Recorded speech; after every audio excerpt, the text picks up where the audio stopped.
What's happening, everybody? Steve here, Rake and Profit, rakeandprofit.com, coming back to you guys with another video. And I'm pretty pumped up because I just left a library that I was at. I was doing some reading and studying. If you guys saw one of my recent videos, you know that I have a goal of purchasing my first investment real estate property within the next 6 months. So just been, studying, grinding, learning, networking as much as I possibly can. But in any event, I went to this library that I haven't been to in a while, and there was a library sale that was going on. And it's just a small little library sale.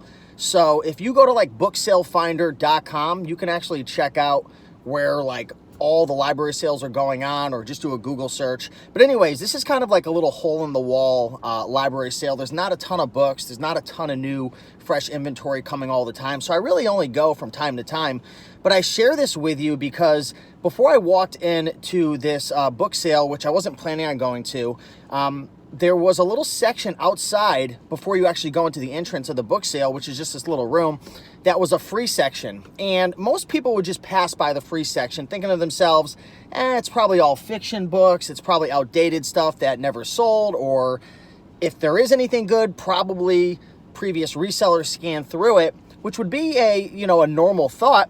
But I said to myself, you know what? I want to just investigate a little more. And I started looking around, and I ended up finding about maybe 10 or 12 textbooks. If you go to my Instagram page at Rake and Profit, follow me over there.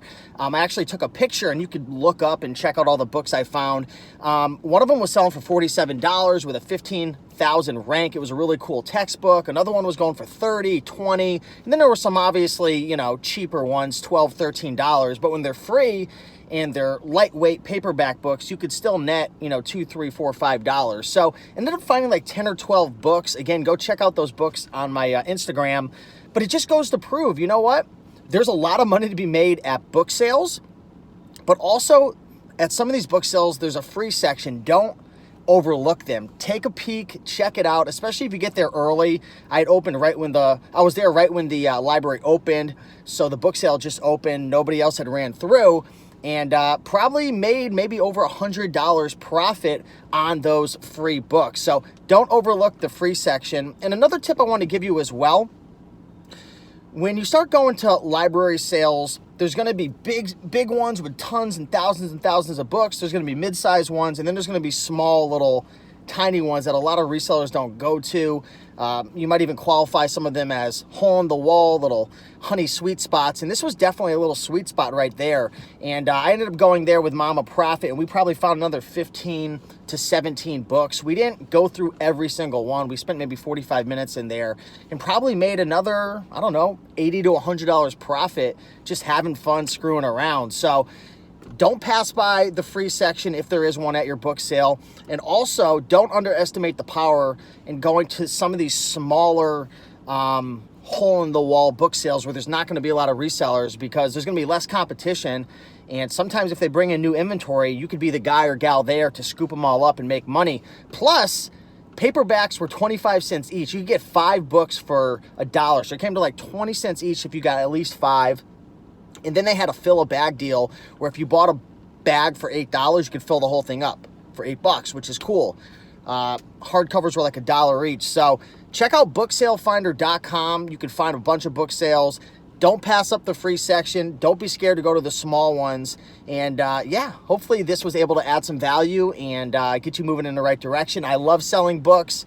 Like I always say, I got my mom started 4 years ago. She loves selling books. If you're new to reselling and you're not sure which direction to go into, books are great because they're plentiful. You can find them all over the place.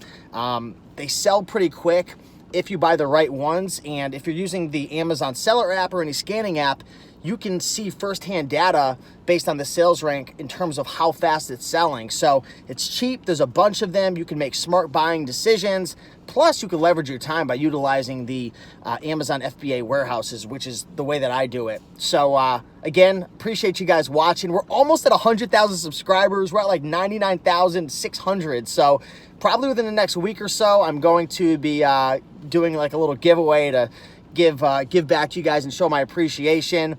Today's Tuesday. On Thursday and 2 days from now, we're having the Connecticut Thrifting Meetup. So if you're in the surrounding areas, Connecticut, Rhode Island, Massachusetts, New Jersey, definitely check it out. If you go to Facebook, type in the Connecticut Thrifting Meetup group, and you could find it and join. And Thursday, we're going thrifting all day. It's a free event.